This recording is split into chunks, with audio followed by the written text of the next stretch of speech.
ভাই গরম হয়ে গেছে।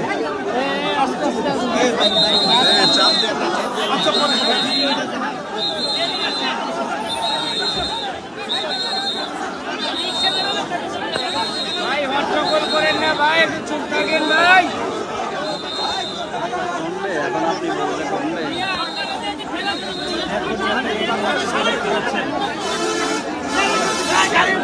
ভাই কেউ ছিলেন না।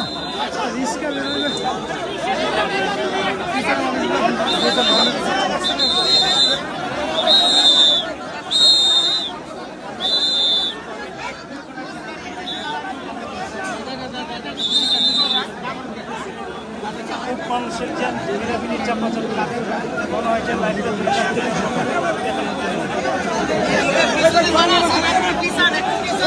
আমার মনে হয় এখান থেকে বের হয়ে যাবে ভালো এখন।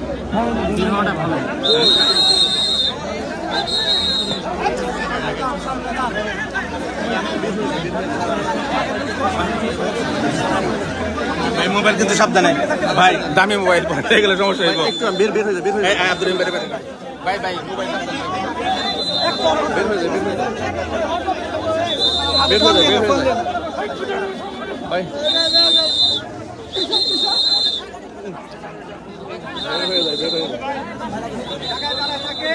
ভাই আল্লাহ, আমি কষ্ট হয়ে গেছে ভাই। আসসালাম ওয়ালাইকুম। ভালো আছেন না? ভিতরে গিয়ে পুরো ক্লান্ত হয়ে গেছে। আছি আলহামদুলিল্লাহ, ভালো আছি। বের হচ্ছে ভাই বিরান কে ভিতর যান না। না, আমি সরে গেছি ইচ্ছা করে, মানুষের অবস্থা ভয়াবহ অবস্থা।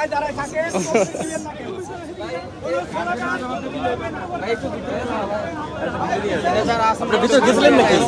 গেছি। মানুষের চাপে না, বের হবে এখন।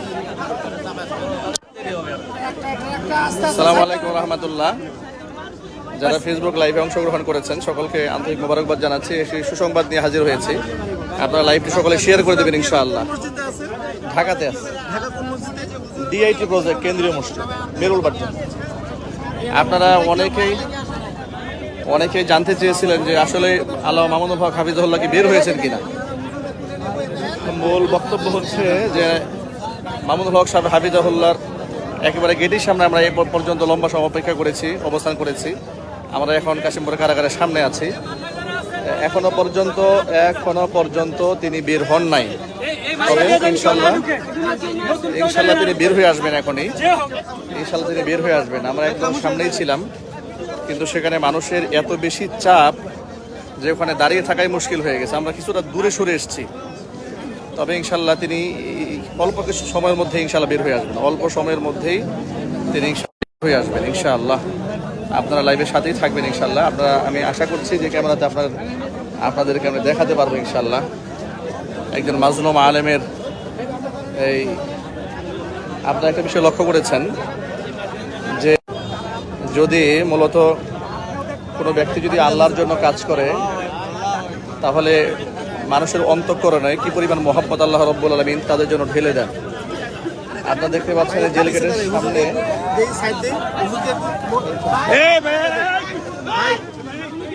এত পরিমাণ মানুষের ভিড় যে দাঁড়িয়ে থাকাও মুশকিল হয়ে গেছে। এত পরিমাণ মানুষের ভিড়। আমি ব্যাক ক্যামেরা দেখাচ্ছি আপনাদেরকে যে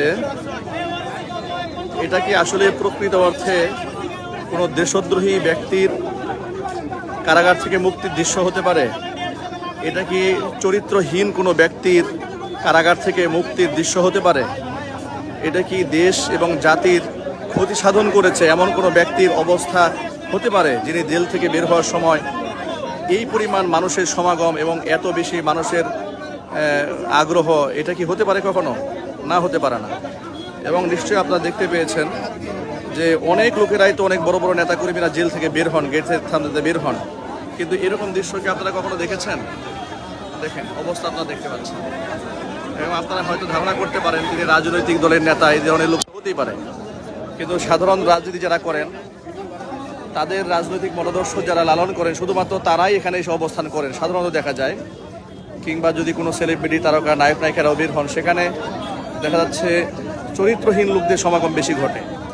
কিন্তু আপনারা শুনে আজকে অবাক হবেন, ঠিক এই মুহূর্তে কাশিমপুর কেন্দ্র কারাগারের সামনে যে পরিমাণ লোকের সমাগম হয়েছে, এখানে প্রত্যেকটা মানুষ বিভিন্ন মসজিদের খতিব সাহেব, ইমাম সাহেব, বিভিন্ন মাদ্রাসার মুফতি মুহাদ্দিস শাইখুল হাদিস, এই শ্রেণীর লোক দিয়ে পুরো কাশিমপুর কারাগার এলাকা ভরপুর হয়ে গিয়েছে। নেককার মানুষদের বিরাট একটা সমাগম হয়েছে এখানে। এর দ্বারা প্রমাণিত হয় যারা আল্লামা মামুনুল হক হাফিজাহুল্লাহকে বিভিন্ন ধরনের চারিত্রিক তুহমত দিয়ে মানুষের কাছে হিসেবে উপস্থাপন করতে চেয়েছিলেন, তারা মানুষের সামনে হেয় প্রতিপন্ন করার চেষ্টা করেছিলেন, খাটো করার চেষ্টা করেছিলেন, তারা বরাবরই ব্যর্থ হয়েছে। ইমানদার ব্যক্তিরা বরাবরই সফল হয়েছে, যার বিশাল প্রমাণ আপনারা দেখতে পাচ্ছেন। শুধুমাত্র গেটটা একটু খোলা পেলে অসংখ্য মানুষ তাকবীরের স্লোগানে, তাকবীরের ধ্বনিতে একবারে আকাশ বাতাসকে তারা মুখরিত করে ফেলছে। দীর্ঘদিন পরে শাইখুল হাদিস ইবনে শাইখুল হাদিস আল্লামা মামুনুল হক হাফিজাহুল্লাহর মুক্তির উচ্ছ্বাস, বাঁধ ভাঙা জোয়ার, মানুষ যেন এই আনন্দ কোনোভাবেই তারা সামাল দিতে পারছে না। মানুষকে অনেক দূর থেকে ধাক্কাধাক্কি করেও এদেরকে সরানো যাচ্ছে না।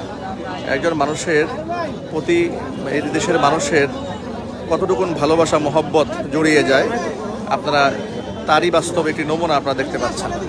আমি ব্যাক ক্যামেরা আপনাদেরকে দেখাচ্ছি, ডানে বামে সামনে পেছনে চতুর্দিকে অসংখ্য মানুষের সমাগম হয়েছে।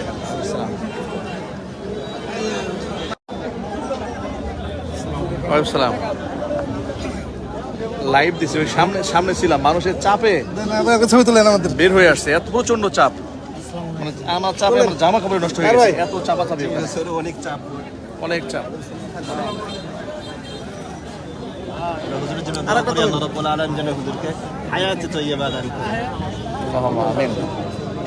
যাক, ইনশাআল্লাহ।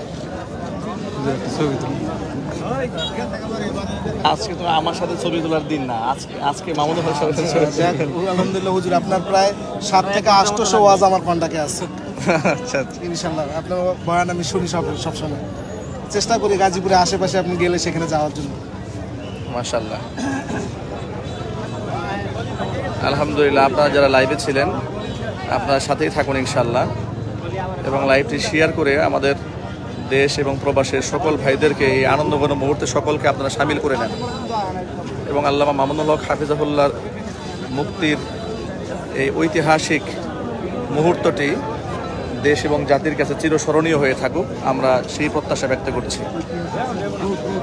এটি একটি ঐতিহাসিক মুহূর্ত, যে মুহূর্তে সারা দেশ এবং বিদেশের অসংখ্য মানুষ এই শুধু মিডিয়ার দিকে তাকিয়ে আছে। যদিও আমাদের দেশের এক পেশি মিডিয়া, তারা মূলত আসলে এগুলো প্রচার করবে না। আপনারা জানেন যে এখানে আজকে এই মুহূর্তে এই লাইভে আপনারা যারা সম্পৃক্ত হয়েছেন তারা নিশ্চয়ই অবগত আছেন যে মামুনুল হক হাফিজাহুল্লাহর মুক্তির এই বিষয়টি মিডিয়াতে সেভাবে প্রচার করা হয়নি, বা এখানে যে মানুষজন জমা হয়েছে এই মানুষদেরকে কোনোভাবে আহ্বান করা হয় নাই, অ্যানাউন্স করা হয় নাই, মাইকিং করা হয়নি, মুখে মুখে। এতটুকুর মধ্যেই এখানে বাঁধ ভাঙা জোয়ার, হাজার হাজার মানুষের উপস্থিতি, এবং কোনোভাবেই মানুষদেরকে কন্ট্রোল করা যাচ্ছিল না। আমি একদম গেটের সামনে দাঁড়িয়েছিলাম, যেখান থেকে একেবারে প্রচণ্ড ধাক্কিতে সেখান থেকে বের হয়ে আসতে বাধ্য হয়েছে। কিছু সময়ের মধ্যেই ইনশাআল্লাহ আল্লাহ মামুনুল হক হাফিজাহুল্লাহ তিনি বের হয়ে আসবেন ইনশাআল্লাহ। আপনারা দেখতে থাকুন, আমাদের ক্যামেরায় আপনারা নজর রাখুন।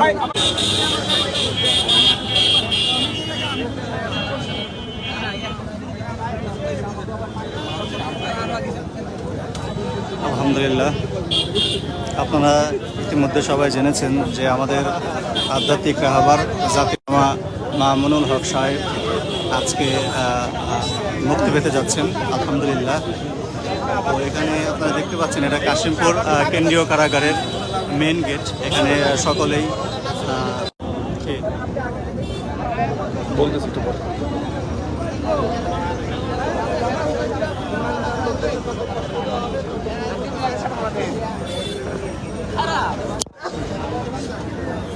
আজকে এই মুহূর্তে সাধারণ মানুষের যে বাঁধ ভাঙা জোয়ার, এটা দেখে মোটামুটি আমাদের একটা সন্দেহ হচ্ছে যে এখানে আসলে আজকে কি হয়। আমাদের কাঙ্ক্ষিত রেজাল্ট যেটা আমরা আশা করেছিলাম, বা অলরেডি আলহামদুলিল্লাহ মোটামুটি নিউজ আমরা পেয়েছি কিছু, সব কিছু মিলেই এখন খুব শঙ্কাবোধ হচ্ছে আর কি। মানে যে পরিমাণ লোক সমাগম হয়েছে এখানে, হয়তো তারা কল্পনাও করতে পারে নাই যে মাইকে কোনো অ্যানাউন্স নাই, এখানে কোনো এয়ারলাইন নাই, এতগুলো মানুষ তো হওয়ার কথা ছিল না। এই অনাকাঙ্ক্ষিতভাবে এখানে হাজার হাজার মানুষের জনসমাগম হয়েছে, যার দরুন পরিস্থিতি কোন দিকে যায় এটা এখন খুব আঁচ করা মুশকিল হয়ে গেছে। আপনারা সর্বোপরি আল্লাহর কাছে দোয়া করে থাকুন, দেশ বিদেশের যারা আছেন সবাই শুধু দোয়া করেন আল্লাহ পাকের কাছে, আল্লাহ পাক যেন সব পন্থাকে সহজ করে দেন। আমি আবার অনুরোধ জানাচ্ছি, শুধু সবাই দোয়া করেন, নামাজ পড়ে পড়ে দোয়া করেন আল্লাহর কাছে। আল্লাহ পাক সর্বশক্তিমান, তিনি সমস্ত প্রতিকূল পরিবেশকে অনুকূল এনে দিতে পারেন, সেই ক্ষমতা আল্লাহ পাকেরই আছে। যে আল্লাহ পাক মানুষের অন্তরে একজন ব্যক্তির প্রতি এতটুকু মহব্বত ঢেলে দিতে পারেন, সে আল্লাহ পাক রাতকে দিন, দিনকে রাত করতে পারেন, যে কোনো উত্তপ্ত মুহূর্তকে আল্লাহ রাব্বুল আলামিন একেবারে শীতল করে দিতে পারেন। সেই ক্ষমতা যেহেতু আল্লাহ পাকের কাছে আছে, আপনারা শুধু আল্লাহর কাছে দোয়া করুন, আল্লাহ পাক যেন তার এই মুক্তির পথকে সুগম করে দেন। আমরা আপনাদের কাছে দোয়া চাচ্ছি এবং আপনাদেরকে ব্যাক ক্যামেরা আরেকবার দেখাচ্ছি যে এখানে এই মুহূর্তে কি পরিমাণ লোক সমাগম আছে, কি পরিমাণ লোকজন। বাংলাদেশের এমন কোন একজন নেতা আছে যার মুক্তির সময় এইভাবে সাধারণ জনগণ হুমড়ি খেয়ে পড়ে? এবং এখানে আমি বলবো না সাধারণ জনগণ, আমি বলবো যে এলাকার সবচেয়ে অসাধারণ জনগণ যারা, অন্য সময় তো সাধারণ জনগণ আসে, আজকে এখানে তারকা খ্যাত, সেলিব্রিটি খ্যাত, যাদেরকে দেখার জন্য লোকেরা হাজার হাজার লোকেরা সিরিয়াল ধরে দাঁড়িয়ে থাকে, তারা আজকে গেটের সামনে দাঁড়িয়ে আছে ওনাকে এক নজর দেখার জন্য। উনি তারকাদের তারকা, উনি হচ্ছে শামসুল ওলামা, একেবারেই সূর্য খ্যাত। যেমন সমস্ত চন্দ্রের মাঝে সূর্যের যেমন একটা মর্যাদা আছে, সমস্ত চাঁদ থাকে, তারকা থাকে, যখন সূর্য উদিত হয় সব যেমন বিলীন হয়ে যায়, ঠিক আল্লামা মামুনুল হক হাফিজাহুল্লাহ বিষয়টি তাই হয়েছে। তিনি যেন সমস্ত তারকার মাঝে একটা সূর্য, একটা নক্ষত্র, যে নক্ষত্রকে দেখার জন্য হাজার হাজার তারকা দাঁড়িয়ে আছে। আজকে এখানে অসংখ্য লোকেরা দাঁড়িয়ে আছে। আল্লাহ রাব্বুল আলামিন এই শামসুল ওলামাদের সূর্য খ্যাত এই সূর্য সন্তান, দেশ ও জাতির রত্ন, জাতির শ্রেষ্ঠ সন্তান আল্লামা মামুনুল হক মাজলুম আলেম, তিনি কারাগার থেকে মুক্তি পাবেন, তাকে এক নজর দেখার জন্য, তাকে এক নজর ছুঁয়ে দেখার জন্য, তাকে একদম নজরে সরাসরি দর্শন করার জন্য অসংখ্য লোকের দাঁড়িয়ে আছেন। অসংখ্য কষ্ট করে, প্রচণ্ড গরম, এখানে কোনো ফ্যানের ব্যবস্থা নাই, এখানে বিদ্যুতের, এখানে প্রথম ইলেকট্রিসিটিও খুব ভালো ব্যবস্থা নাই, একটু পর পর এখানে লোডশেডিং হচ্ছে, একদম অন্ধকারে পরিবেশ ছেয়ে যাচ্ছে, মানুষ সরে যাচ্ছে না কোনোভাবেই। এত কষ্টের মধ্যেও মানুষ দাঁড়িয়ে আছে শুধু ওনাকে এক নজর দেখার জন্য। এই আবেগ, এই অনুভূতি মানুষ তার অন্তরে তৈরি করে দিয়েছেন আল্লাহ রাব্বুল আলামিন। সুতরাং আল্লাহর কাছে এই ব্যক্তির জন্য, এই মহান ব্যক্তির জন্য দোয়া করি, আল্লাহ পাক যেন সমস্ত জুলুম থেকে, নির্যাতন থেকে আল্লাহ পাক তাকে হেফাজত করেন। আগামী দিনের জাতির রাহবার, জাতির শ্রেষ্ঠ সন্তান, জাতির নেতৃত্ব দেওয়ার জন্য তিনি যেন আম জনতার মাঝে এসে দাঁড়াতে পারেন, আল্লাহ রাব্বুল আলামিন সেই তৌফিক দান করেন। এবং উলামায়ে কেরামের হৃদয়ের এই রক্তক্ষরণ এবং তাদের হৃদয়ে যে তামান্না, এই মাজলুম হালাতটাকে আল্লাহ পাক একটি শক্তিতে রূপান্তর করে দিয়ে বাংলাদেশের মাজলুম ওলামা এবং দেশ এবং জাতির রক্ষা কবচ হিসেবে আর সর্বদলের আলেমদেরকে ঐক্যবদ্ধ ভূমিকা পালন করার তৌফিক আল্লাহ রাব্বুল আলামিন যেন দান করেন। আমরা সংক্ষিপ্ত লাইভ থেকে আসলে বিদায় নেব, কারণ অনেক লম্বা সময় দাঁড়িয়েছিলাম আমরা এখান থেকে। আমরা সর্বশেষ পরিবেশ এবং পরিস্থিতি ইনশাল্লাহ আপনাদেরকে জানাবো। ইনশাল্লাহ আপনারা আমাদের সাথে লাইভে থাকবেন, আমরা সর্বশেষ পরিস্থিতি আপনাদেরকে আমরা এই পেজের মাধ্যমে জানিয়ে দেবো ইনশাআল্লাহ। আপনারা দোয়া করে থাকেন ইনশাআল্লাহ। আমি বিদায় নেওয়ার আগে আপনাদেরকে আরেকবার একটু অবস্থা আপনাদের শুধু দেখাই দিচ্ছি।